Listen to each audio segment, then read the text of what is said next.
Well, hello there, Space Monkeys. Welcome to Political Fight Club. I'm Robert Durden, and I'd like to start off today by saying, fuck April Fool's Day. So I woke up this morning and I thought there was some good news. I was going through Twitter just real quickly, and I was seeing, like, Joe Biden forgives student loan debt via executive order. And I'm like, am I still dreaming? This can't be reality. Oh, wait, it's April Fool's Day. Ha, you guys are funny. Nobody really thinks he's gonna do that. He's not gonna do that, not in this timeline. So, fuck April Fool's Day, and fuck you guys for getting my hopes up, thinking that he actually did something good. This is just gonna be some updates on PFC. A couple of funny things are in the news right now. Anyway, things that are going on between. As it turns out, the boutique left is kind of attacking AOC right now, which is, I think, hilarious. There's some good things happening in terms of the Amazon Union Drive. Fingers crossed everything looks good for right now up in New York, and that has to do with the boutique left kind of turning on AOC. If you guys remember correctly, AOC ghosted the union organizers that were trying to get the Amazon warehouse in New York to unionize. She said she was going to show up and then didn't.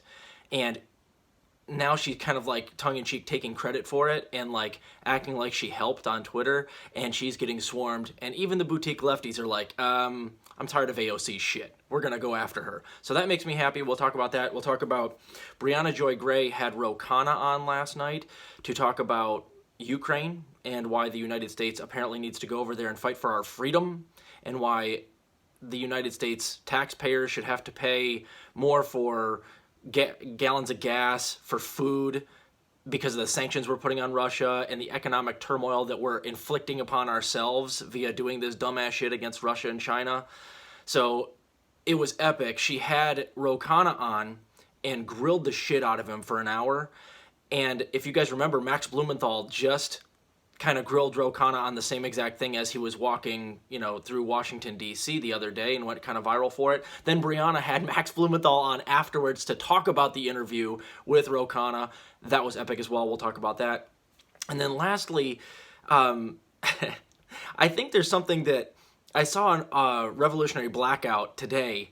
It looks like Fox News has decided to bring on Nomiki Konst regularly because she's so, like, stereotypically shit-libby, and she's kind of like the caricature that all Fox News viewers see the left as. Like, she's super annoying. She does nothing but, like, whataboutism, Trump talking points. She's dopey as hell, and that is what Fox News viewers, in their mind's eye, always see as, like, a shit-lib, and Fox News figured that out, so they're kind of, like, memeing out Nomiki Konst, which I think is kind of hilarious. Like, I don't like Fox News, but that tactic is really funny. And Nick Cruz and CJ on RBN were talking about that earlier, and I was like, that's a very good point. That's exactly what they're doing. And I have some suggestions for Fox News, by the way. If there's some other people that you'd like to have on that are like quintessential, stereotypical, shit-lib, wine-tasting, soccer mom, rich elitist types that don't have anything in their head, it's just an echo chamber because there's no brains in there, I have some suggestions of people you might have on Fox News to get your views up if this is the type of thing you're going to be doing, memeing out the shit-libs. In this case, the enemy of my enemy is my friend for this particular case. And I think it's hilarious what they're doing to Nomiki. We'll talk about that last. So shout out to Sabby Sabs. She just passed 12,000 subs. Let's go sub to her if you haven't already. Most of my viewers are already subbed to her, but when you pass a milestone, they always knock you back. So she just passed it. I think she's fair enough past it now that she's not going to get knocked down past 12,000 again, but just go sub to her anyway. She's doing awesome work and growing. It makes me very happy to see. And RBN, Revolutionary Blackout, today is their 1-year anniversary. They're aiming for 15,000 subs. They're right on the cusp of it. They're at 14.8. So go sub to them if you already haven't. They do great work. We're going to talk about some of their work, about talking about Nomiki Konst last here today. Let's get them over 15,000 today on April 1st, their 1-year anniversary. That would be sweet, because they're doing great work. And I'd like to shout out CJ, particularly has been on the warpath against the squad and other boutique leftist YouTubers lately, which has been glorious to behold. I have to admit. I like that type of thing. So anyway, let's go back to Brianna Joy Gray had Khanna on yesterday, and they did a 1-hour interview where she literally cornered the shit out of him on Ukraine and basically caught him talking like a straight up, neoliberal and even kind of a neocon elitist. So this all stemmed from Max Blumenthal about a week ago interviewed while they were walking together, Khanna, as he was walking down the street in Washington, D.C., and asked basically, like, why should Americans have to foot the bill for us to go over and, get involved with Russia and Ukraine? Basically asking, why are we sanctioning them? Why are we just not backing off and saying, well, we're just not going to try to include Ukraine in NATO. We never will. We agree that that's never going to happen. We're going to stay out of it, and NATO's going to stay out of this. That's all basically Russia is asking for. And if we came out and did that publicly, then the American people wouldn't have to foot the bill for this going over and fighting for Ukrainians when we're really just, hanging them out to dry. More Ukrainians are going to die because we're flooding them with weapons and money right now to keep this proxy war going. And the American people are going to suffer because of those sanctions, there's a ripple effect. You can't just sanction one of the biggest countries in the world and have them not respond economically, which is why the petrodollar is getting collapsed right now. And the ruble has already rebounded to where it was before all of this stuff. That was the question that Max Blumenthal asked, and you got nothing on a row. He was saying, well, we need to go over there and fight for the freedom, and it's really, as far as gas prices go, it's really about making sure we tax the big oil companies because they're taking too big of a cut. That was also a problem, but that has nothing to do with the recent oil or the price in oil going up. I mean, it was already going up. That's going to happen anyway, but we've exasperated things far worse, and in fact, in my opinion, accelerated the collapse of the petrodollar because the Americans are a blunt object and they can't think two steps in front of their face. And now they're in an economic war with Russia and indeed China and India. And basically the BRICS nations are all saying, fuck it, we're going to go for a multipolar world here that's more democratic, as Lavrov said. And they're going to create an economic wall that phases out the United States, and the result of that is going to be a lot higher prices. We get a lot of our shit from out of the country, guys. So we're going to get fucked by them in this economic war because they can think 3, 4, 5 steps ahead, and the Americans don't. They're just a blunt object. And so that's why it was an interesting, revealing thing that Roe said to Max Blumenthal, and it was even more revealing to watch Brianna Joy Gray corner him. Just go watch it. I'm going to put the vid below. And the most interesting thing about this was right afterwards, Brianna Joy Gray brought on Max Blumenthal to analyze her cornering Khanna, and it was fucking glorious. It was glorious. It's like 3 hours long. I'm not even through the entire thing yet. I'm in the middle of it right now, but it's awesome. And if you go look at her site right now, her channel, the interview with Khanna got like 9,000 views, and Max Blumenthal's reaction to Khanna's interview and getting stonewalled by Brianna has twice, if not 3 times the viewership. So that's awesome. And that tells you something. Tells you that there's more people that want to go out there and watch someone like Khanna or AOC get bodied than there are people that want to watch those people get defended.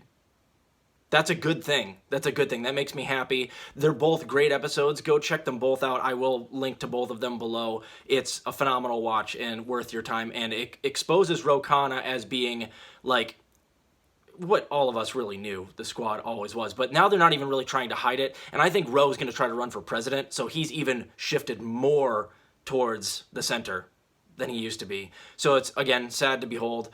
That brings me to my second part here.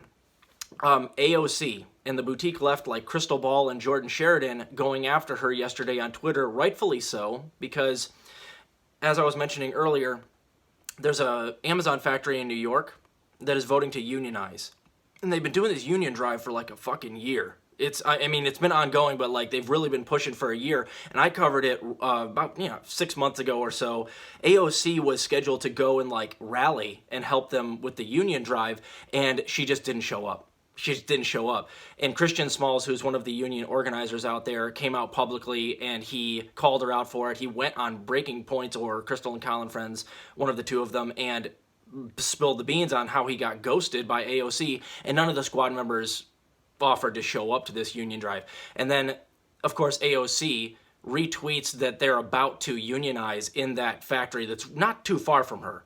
and is like, oh yeah, all of the, the bicep flexes, like you had anything to do with it. So she's getting piled on by first Crystal Ball, who put up the interview that she did with Christian Smalls saying, you didn't give a damn about this Union Drive until they're on the cusp of victory, and now you're swooping in and acting like you had something to do with it and like you actually care about it, when in fact we know you don't care about it because you didn't show up when they needed you, which is, again, that's quintessential squad. And it makes me happy to see Crystal Ball, who normally is kind of like a middle-of-the-road leftist who doesn't really attack the squad at all, verbally go out there and attack the squad. So in this case, good job, Crystal. That makes me happy.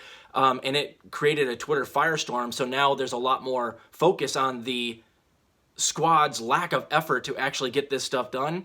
And it seems to indicate that the new playbook for the squad is do nothing, tweet about it, or if it's a union drive or an organization of activists or something like that, don't even tweet about it. And then once we actually get something done, once the outside game gets something done without them doing anything, swoop in and take credit for it. So it's nice, though. Even the boutique left is tired of AOC's shit. So it makes me very happy to see that. I would recommend you go and actually watch the episode with Crystal Ball and Christian Smalls as well. And it makes me happy because there are some people who normally do, kind of what I would consider like not terribly good work, who call themselves lefties.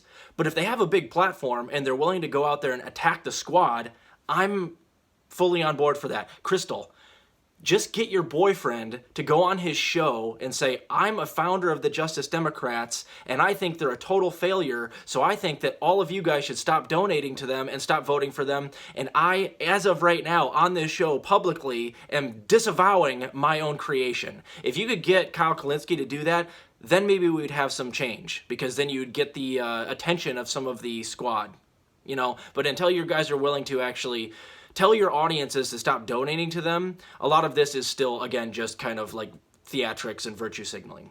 But I do appreciate the effort. Anyway, there is something interesting that's going on to respond to AOC not showing up, by the way, which I think is hilarious. One of my INN brethren sent this to me. I think what we should do is we should all sign up to canvass for AOC. Everybody sign up to canvass for AOC and then don't show up.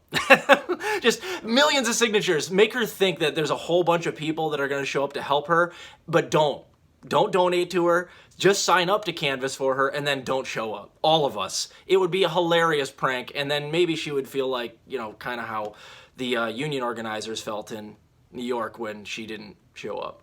So I think that would be hilarious.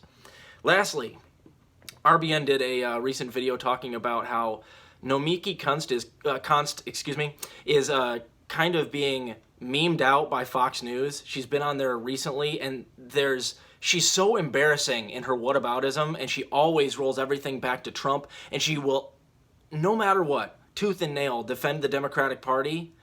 And I think they've realized this, and she's so like the way that she speaks and her mannerisms are so shit-libby that they bring her on and they give her the Ryan Grimm treatment, where they abuse her, ask her about something that Biden's doing really poorly, and have her do the mental gymnastics to try to defend Biden, and it ends up going viral because she's so stereotypically what Fox News viewers view the left to be. Now, I want to be clear to those Fox News viewers. That's not what the left is. We actually hate Nomiki more than you do. Trust me. That she is not a friend of the left. We hate Nomiki Konst. We hate her. But so don't fall for it. That's not how all of us are. But I think this is an interesting way to do things, and they're going to be doing it a lot in the future, I think, where they realize that it's fun to bring on somebody that's such a stereotype and that's so easy to defeat their weak-ass, pre-planned, parroted talking points, to just embarrass them for the virality purposes. So for Fox News, you guys are all turds. But this is kind of funny what you guys are doing to Nomiki. I have some suggestions. There are some other people, just in case Nomiki can't come in. These are other people that would be hilarious to have on Fox News. And I'll tell you what you can ask them about if you want them to do mental gymnastics. Just, take my word for it. I know some of these people. I've watched a lot of their content back in the day. Emma Vigeland, definitely. Anna Kasparian as well. Now, those two are basically interchangeable with Nomiki. So you just... if Nomiki's sick one day, she can't make it in, just give Emma or Anna a call. I don't think either one of them would actually go on Fox News. And that is the problem with a lot of these people, is that if they ever got a chance to share their ideology with more viewers on Fox News, most of them would just reject it because they're against Fox News on principle. So it's kind of stupid. But anyway, I'm going to keep suggesting. Brooklyn Dad or Jeff in Miami, again, they're kind of interchangeable. If you want to ask Jeff in Miami about his upcoming Medicare for All march, that would be sweet, because he said he was planning that out, right? Ask him about that. See if he does some mental gymnastics. Methinks he might. Ben Dixon? Yeah, I mean, that's basically like having Dr. Jason Johnson on. They're basically the same. Ben Dixon kind of wants to be Dr. Jason Johnson one day. So, again, it would be hilarious. You can have him on. Cenk Uygur. Let's see, some things you might ask him about is his horse paste comments. You might ask him about, I don't know, well, you guys are kind of for, like, bombing Syria as well. I mean, he's kind of also for bombing Syria. You could ask him about imperialism. Oh, wait, yeah. You guys are also imperialist.